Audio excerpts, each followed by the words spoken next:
Let's begin with our prosecution's opening statement.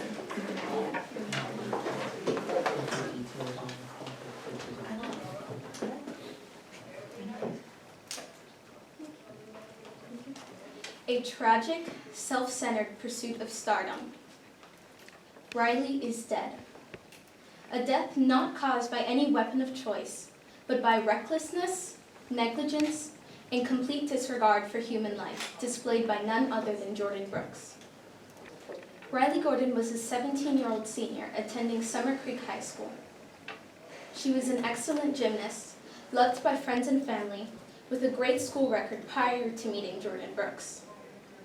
Just a few years ago, the Gordon family's son died a victim of a drunk driving accident. Today, we stand trial over a similar case. Jordan had knowledge of the death of Riley's brother and her sensitivity towards drinking, but proceeded to drink on the night of August 31st, with the knowledge she would be driving them home, the same night of Riley's death. Jordan was known to be very competitive and always needed to be better than Riley. From breaking out into a fight over a video she wanted to make herself, to posting passive-aggressive comments, showing her true resentment of Riley's success on the pretense of a friendly competition.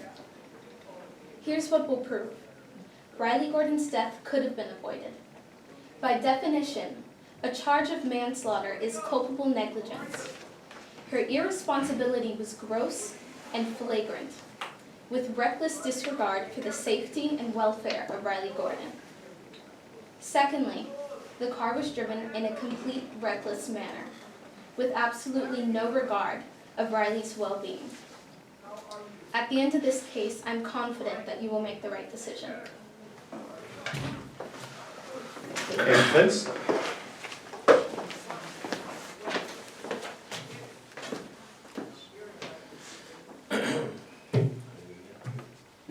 I can begin.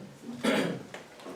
Riley Gordon was dancing to Heart in My Hands, but her life wasn't in Jordan's. Jordan here is sitting today, a grieving best friend, and she shouldn't be here today. Hi, good afternoon. My name is Tony Ortiz, and I will be defending Jordan Brooks along with my team here. It was the night of August 31st, 2018, and the four friends had gone to a football game together. Riley Gordon, Harper Davis, Parker Moore, and Jordan Brooks. After the game, they decided it would be best to go to a party around town. When they arrived at that party, they noticed people in the back were smoking marijuana. And Parker was missing during this party, but we'll get back to that later. As they decided to leave the party, Jordan Brooks drove Riley Gordon, and Harper Davis along with Parker Moore. Harper noticed that Parker smelled of marijuana. As they began to drive away, Jordan noticed that Riley was agitated, was itching, that she was a little angsty. And as soon as the song Heart in My Hands came on, she began to climb out the window. And of course, Jordan, a best friend, did everything she could. She tried to call her back, but Riley was determined to get out of that window. And when Riley climbed on that roof, Jordan did all she could. And she drove and she slowed down. She paid attention to the road. But nothing could have stopped that bird. A bird flew in the way, and Jordan was forced to swerve. And of course, she broke, but she hit the light post, and Riley fell off. But without care of any damages to herself, without care of any damages to her car, she ran out and bandaged Riley's head. Not only did she do that, she called for help from a CPR certified lifeguard, Harper. Now we go back to Parker Moore, who will testify against the defense today. Parker Moore was seen at a party where marijuana was smoked. Parker smelled of marijuana. Parker had marijuana in his glove compartment, but was never questioned, nor was he ever drug tested. In fact, all charges were dropped so that he could testify here today. The same detective that did not charge him at all will testify today on black box information, which is not admissible in court, or shouldn't be admissible in court.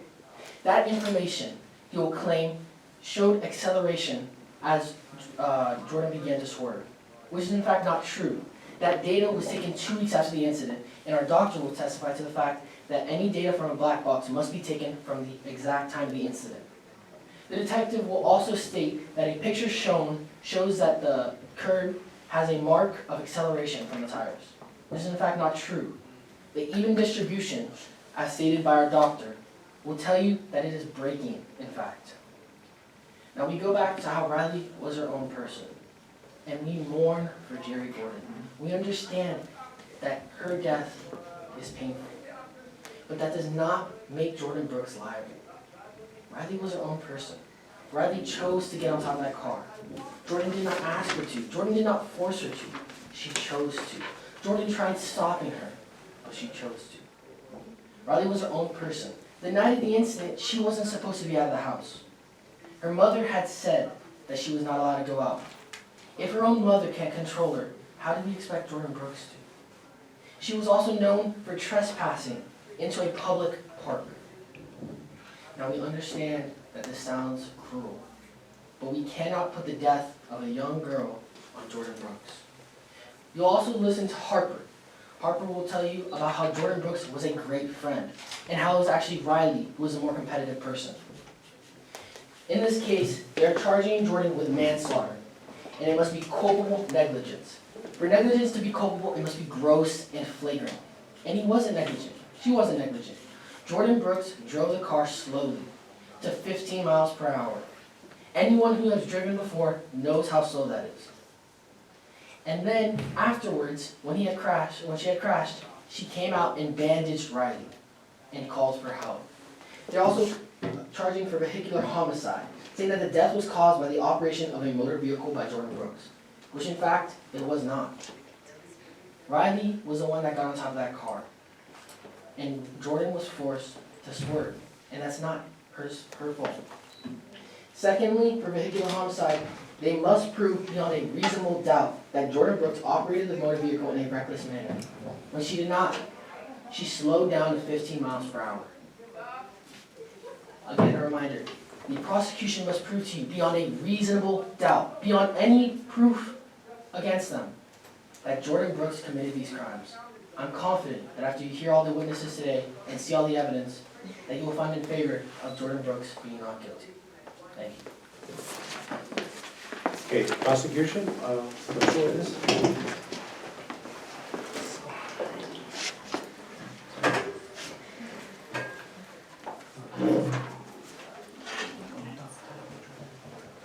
I call to the stand Jerry Gordon.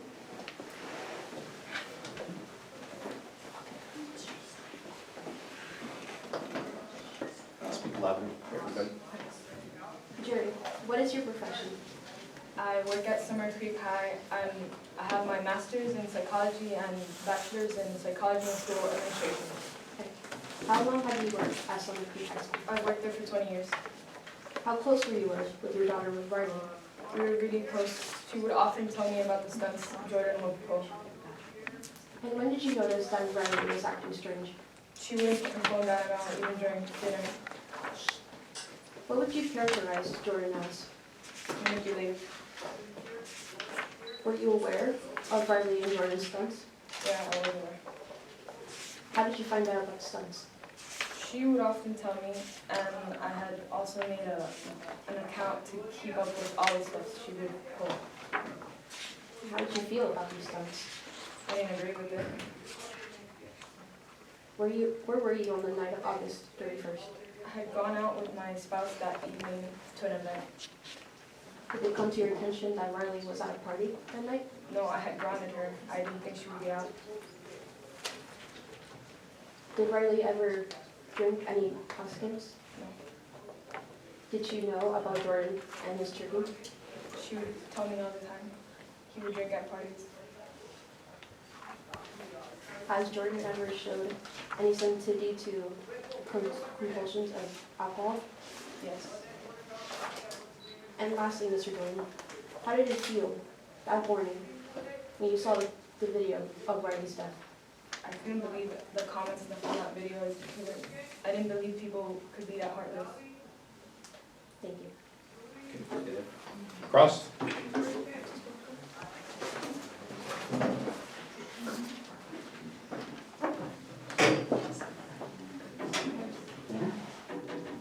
You felt Jordan was a bad influence on Riley. Yes. You allowed Jordan to hang with Riley, despite Jordan's reputation. Yes. You allowed Riley to hang out with Jordan even after Riley's behavior changes.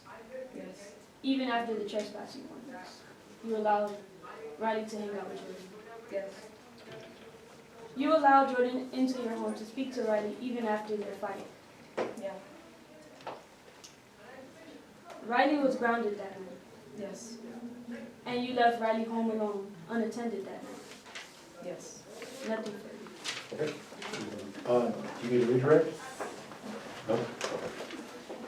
Do you want to call your second witness?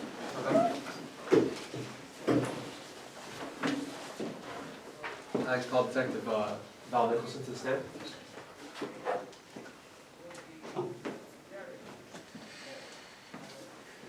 Okay, can you please state your profession? My profession is a traffic homicide detective. What does it entail? I relate to traffic accidents that end in fatalities. Okay. And how long have you been in this profession? 14 years. Do you believe are you more than qualified to testify on this matter? Yes, I have been in more than 20 trials. Okay. So now let's discuss the night of the incident. Can you describe what you were doing prior to the incident? I was doing a DUI from 2:30 to 11:22. Okay. And how did you come across the crime scene?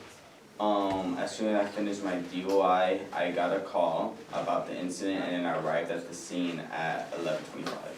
Okay. So once you arrived, did you follow standard protocol in handling the situation? Yes, I made sure no harm was coming towards the victim's way, then I proceeded to the 3 victims. And after attending to the victim, what was your next action?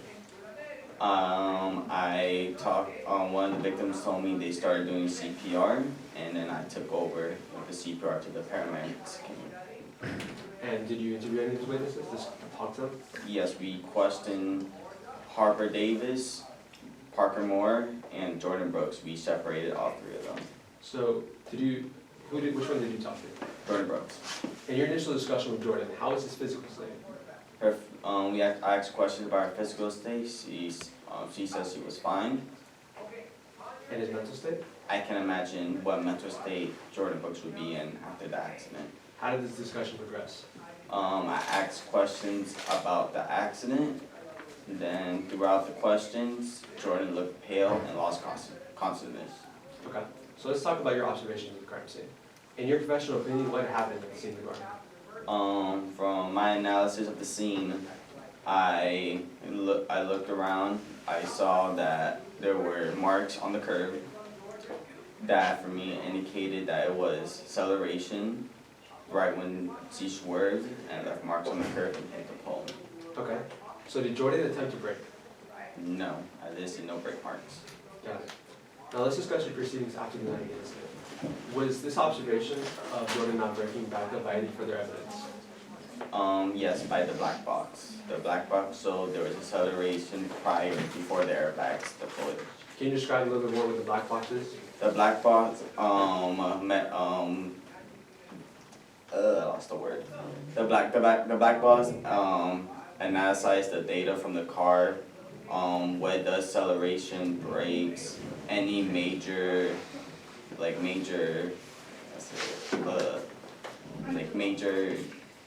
lost the word. Major accident, there you go. Okay. Did you follow up with any of the witnesses? Yep. I follow up with the witnesses during the scene was Harper Davis and Parker Moore. Okay, but after the scene, did you follow up with any of the witnesses? Yes, Jordan Brooks. And was there anything of note in this follow-up? They took a blood test of Jordan Brooks. But in your interview, did Jordan Brooks ever specifically talk about a bird or an ibis in particular? She said a small animal. But didn't specify? No, she didn't specify. Okay, thank you. And additionally, did the hospital perform any toxicology reports? Yes, a blood test. Okay, and what were the results of that report? Her blood or alcohol level was 0.019%. By industry standards of the time of the scene, she will be at 0.034%. And what does this mean? Means that she was intoxicated while driving. Okay, thank you. Okay, Cross?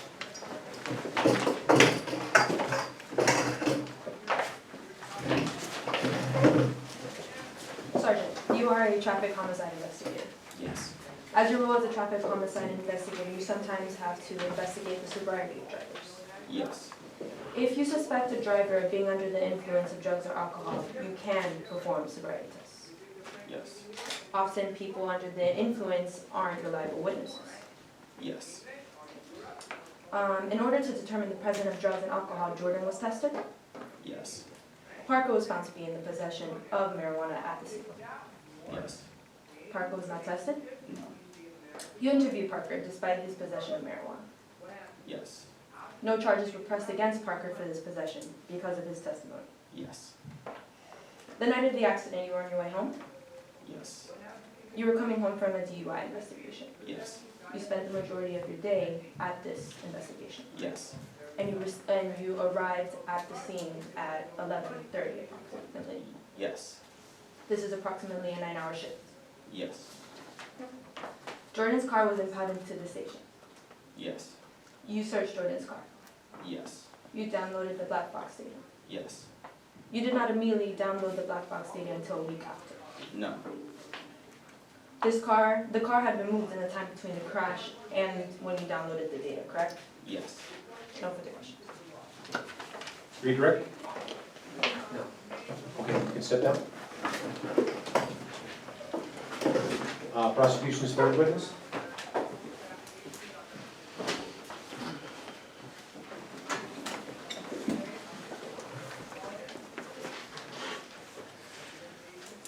I call to the stand Parker Moore.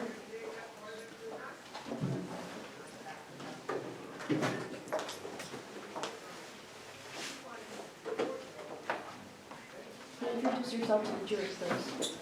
My name is Parker Moore. What school did you go to? I went to Summers Creek High School. And how long were you friends with Riley Gordon? I had known Riley Gordon since elementary school. She was a really close friend of mine. And as close friends, that's your relationship. Sorry? What is your relationship with Riley? I was very, very close to Riley. I had attended Riley's brother's funeral. And what is your relationship with Jordan Brooks? I wasn't very close to Jordan. Jordan Brooks was more of an acquaintance. And why do you feel that she was acquaintances? She was very, very competitive. She had the biggest house of all of our friends. She always needed to have the most friends, the most likes on social media, the most followers. We weren't close friends because of that. Did Riley and Gordon have any issues this past school year? Yes, they had a fight. And what happened in the fight? Jordan had gotten upset over the fact that Riley had recorded a stunt that she wanted to be a part of. And then she said, "I'm going to get you, just you wait." And was it eventually resolved? Yes, it was resolved when 2 staff members pulled them apart. Where were you on the night of August 31st? I was at a football game, and then we went to a party that was a friend of Jordan's. And at the party, was there any alcohol? Yes. Were you smoking or drinking? I was not smoking. People were smoking around me, but I wasn't smoking or drinking. Jordan was drinking. Who did you live with after the party? I left with Harper. And what happened when you left the party? When we left the party, that is when Riley started to climb on top of Jordan's car. Can you explain what happened next? Riley had looked out the window and gotten on top of Jordan's car.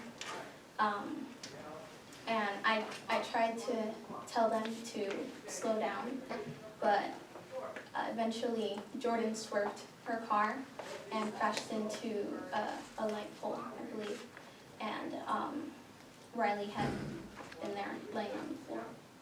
And how fast was Jordan driving? About 15 miles per hour. After the accident, did anybody call 911 or the paramedics? I wanted to, and Harper wanted to, but Jordan insisted that we waited. And Harper tried to perform CPR, but Jordan just insisted that we waited to see if we should call paramedics. No further questions. Okay, Cross?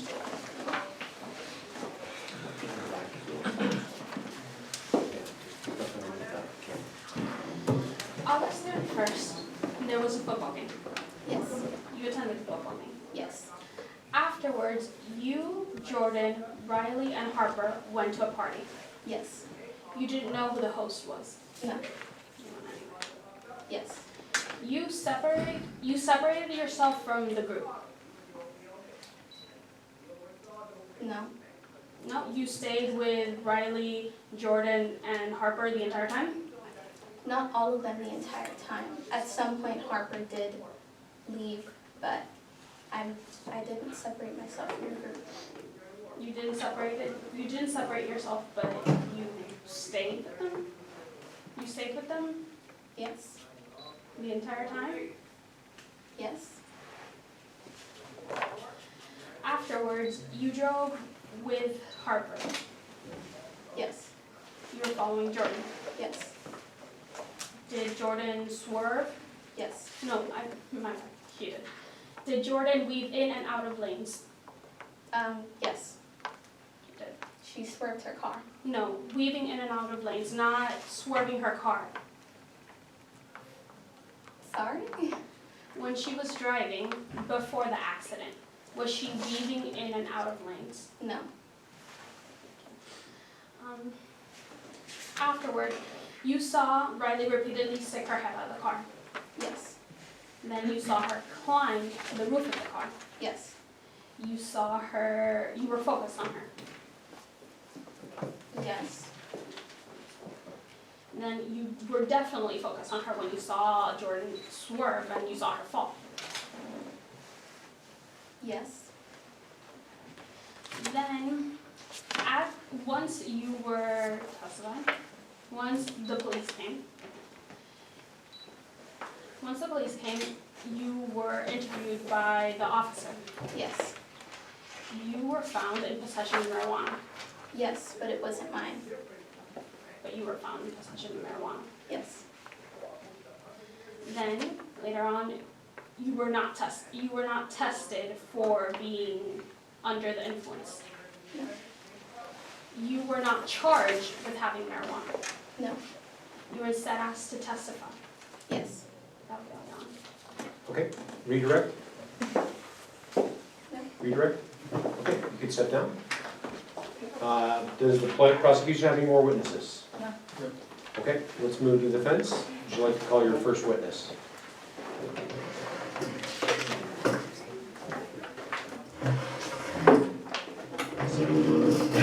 Call Dr. Martin to the stand.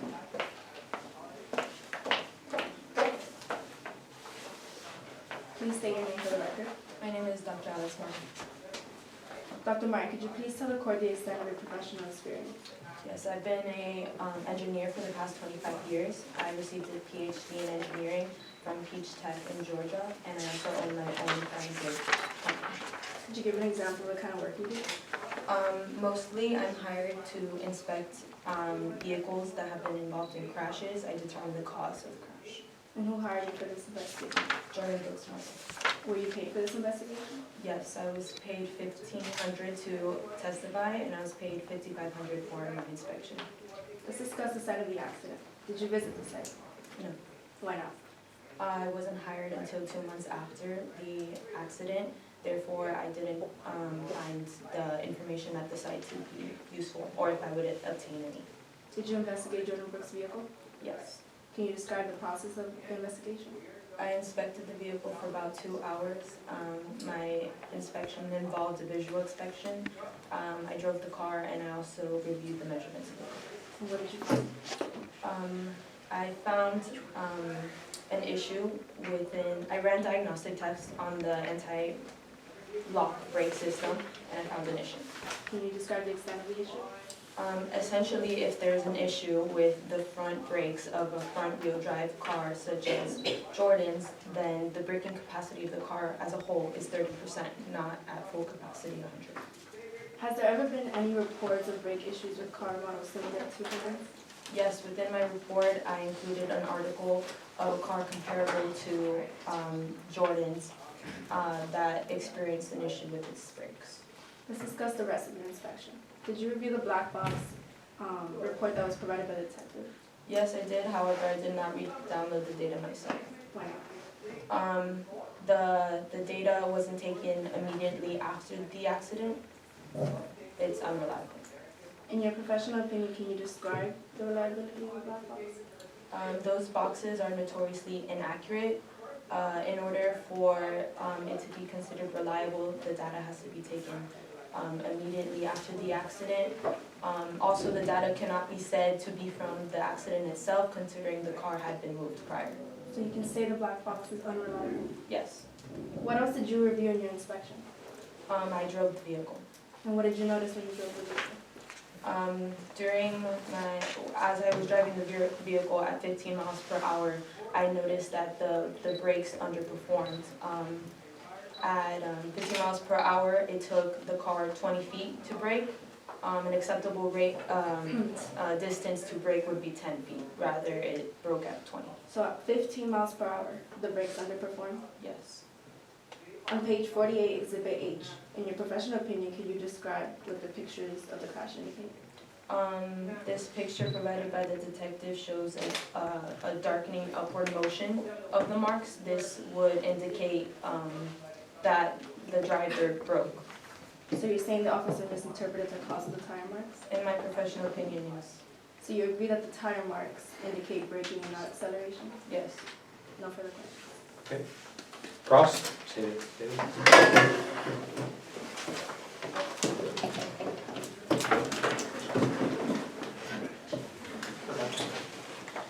You never spoke to any of the witnesses, No. and you never visited the scene of the crime. No. You were hired 2 months after the accident occurred. Yes. EDR data does have a degree of reliability. Yes. The vehicle is different from the day of the accident.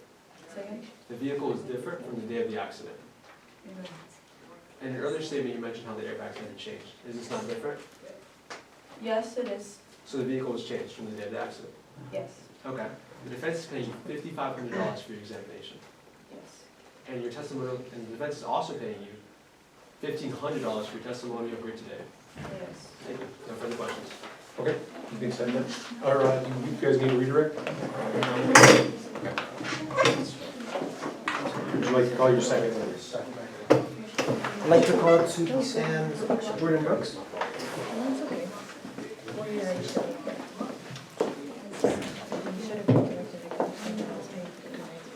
State your name for the record. Jordan Brooks. How long did you know Riley? I've known her since freshman year. And what was your relationship with her? We were best friends. We immediately bonded over our love of filming. If you had a love of filming, was there any competitive relationship?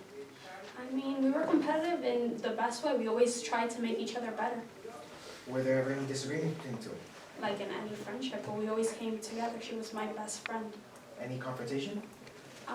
Yeah, one time we got into a huge argument because she tried to do a drunk stunt by herself. She could have gotten hurt. In your social media, you said, "I'm going to get you." What did you mean by that? I was just being really dramatic. So you meant nothing by it. No, Let's talk about the night of the incident. Where were you the night of August 31st, 2018? first we went to a football game, then a couple of my friends invited me to go to a party and everybody was gonna be there, so we went. Who went to the party with you? It was me, Harper, Parker, and Riley. Were any of those you left the party with accompanying you the entire time? No, Parker kind of left. Did you know where Parker veered off to? No, I think he was in the back with the people that were smoking Smoking what exactly? marijuana. Who did you leave with and why? I left with Riley because it was getting kind of late and she was getting angsty, so I wanted to drive her home. Were you driving? Yes. What was the ride back like? You say she was antsy. She was kind of angsty. We started talking. She was a little bit behind followers in Video Lab, and we started talking about how we would eventually do the Heart in My Hand challenge. Did she give a reason why she was anxiety filled?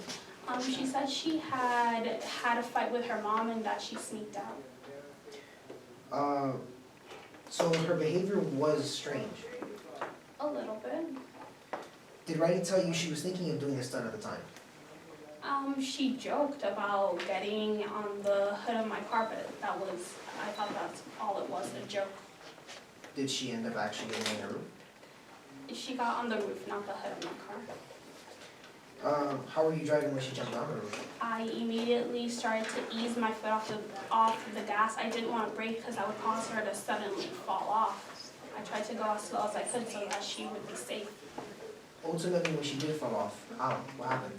Something had flown into the road. I tried to swerve and brake, but my brakes weren't working and I ended up hitting a pole. And what happened before you swerved? Something had flown into the road. Did you do anything to help her while she was injured? Of course, I immediately went to check on her. I saw that she was bleeding, so I tried to stop the bleeding, and I screamed for help. After everything happened in the incident, you said you blacked out after the authorities arrived. What did you wake up to? Doctors were around me. They were asking. They told me they had to do a standard procedure, a checkup. They wanted to make sure that I didn't have any internal bleeding or any broken ribs. And what was standard about that? Did they do anything odd or No, they asked for a blood test. They gave me an X-ray. were you given a reason for the blood test? They said it was standard procedure. No further questions. Okay, Cross?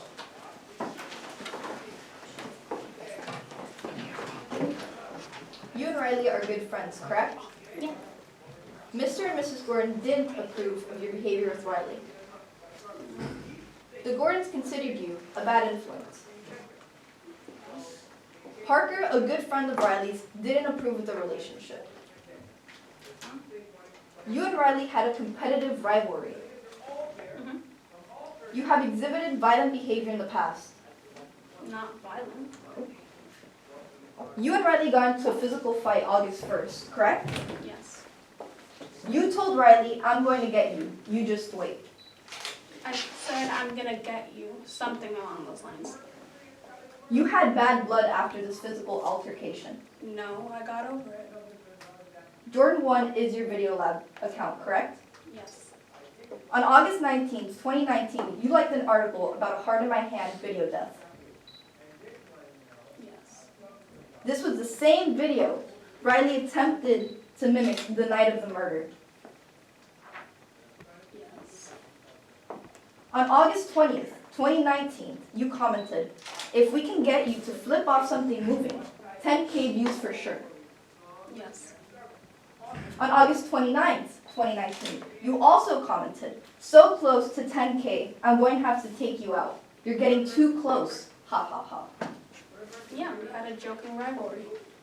Let me also mention, you took a video of Riley's death and later posted it on your Jordan 1 Video Lab account. I didn't post it.